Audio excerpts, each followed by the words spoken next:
Hello vlog! Welcome to my guys! So for today's video, gagawa tayo ng panibagong video. At ang panibagong video na gagawin natin ay all about chess. So, isa lang masasabi ko sa inyo, arat na!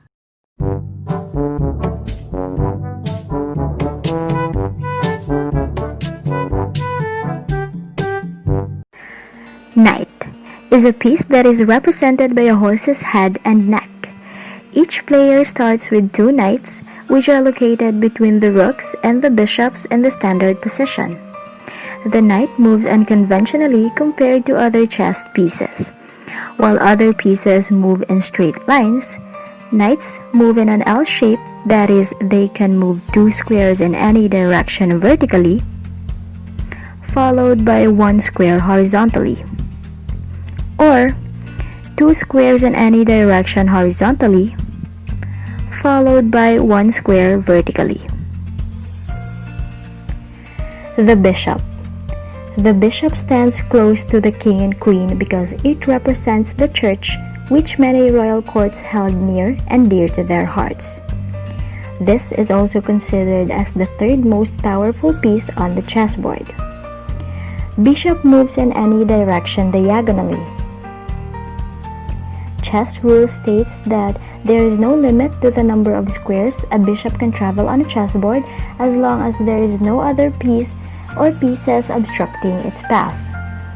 Bishop capture opposing pieces by landing on the square occupied by an enemy piece.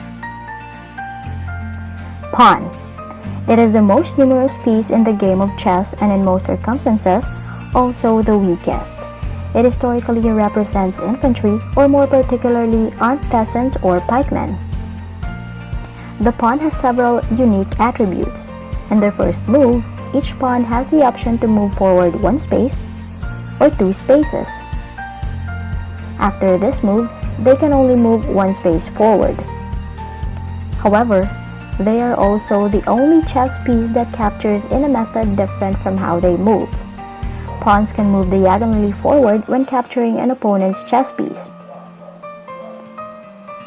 Once a pawn reaches on the other side of the chessboard, the player may trade the pawn for any other chess piece if they choose, except another king. King. King is the most important chess piece since the main objective of the game is to trap or capture the king. However, it can only move one square each turn except when performing castle.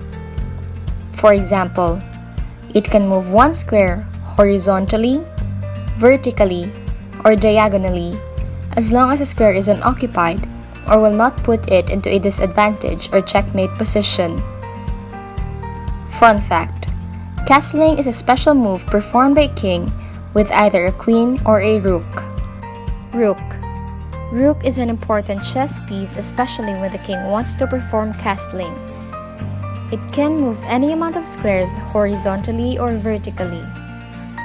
For example, it can move 5 squares horizontally or 4 squares vertically. Queen. Queen is the most powerful chess piece. It can perform the movement of both bishop and rook. When capturing an enemy, it occupies the square where the enemy sits. It can move any amount of squares and in any direction. For example, it can move 3 squares horizontally, or 5 squares vertically, or 6 squares diagonally. Fun fact: Queen is more powerful than bishop and rook combined, but not as powerful as two rooks together.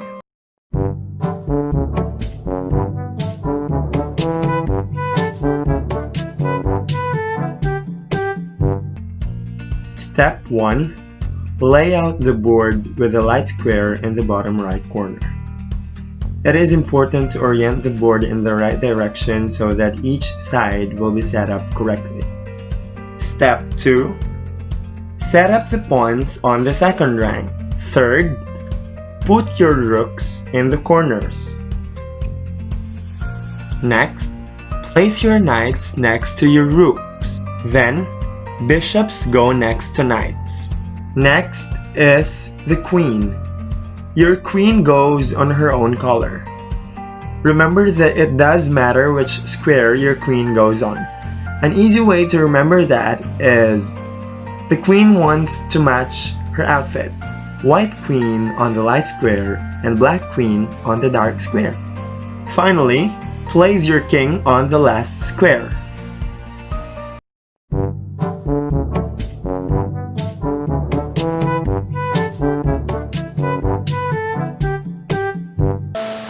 Hi guys, today we're going to be talking about some wisdom that I learned when I was still playing in chess tournaments like Nopsea and the like.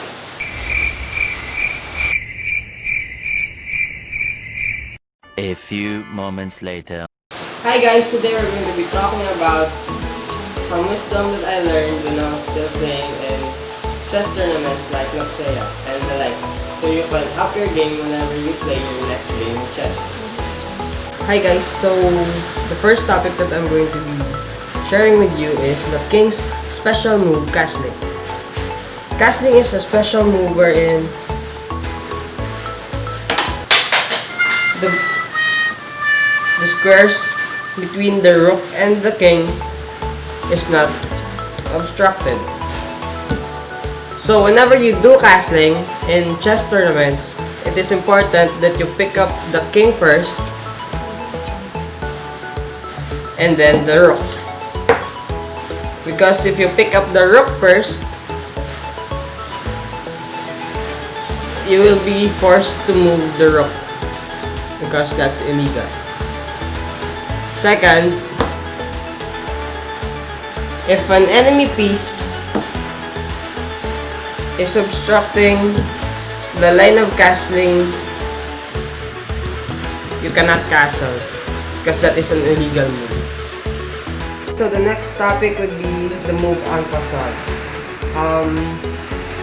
Remember that thing earlier when I said you can't castle because it's in the line of capture of the enemy piece? Well, en passant is really the same concept. It's like I have a pawn here in g5 and he has a pawn in f7 or h7. So if he decides to move this pawn for the two squares, he went through my line of capture. That means I can capture him. That is en passant. Next is in regards with our chess clock. Assuming this is a chess clock, the rule here in the chess clock is that whichever hand you use to move your piece is still the same hand you use to top the clock. For example, I use my left hand to move my piece. I am required to tap the clock with my left hand because if I don't, I will have a penalty of some sorts. The last lesson that I would like to share with you is ways to get out of check. So, there are 3 methods you can check for getting out of a check. First one is blocking the opponent piece that is checking your king. That is the first step to avoid a check. The second is capture. You can capture the opponent's piece that is checking your king. The third move that you can do to avoid the check is simply move your king. That is it. Thank you.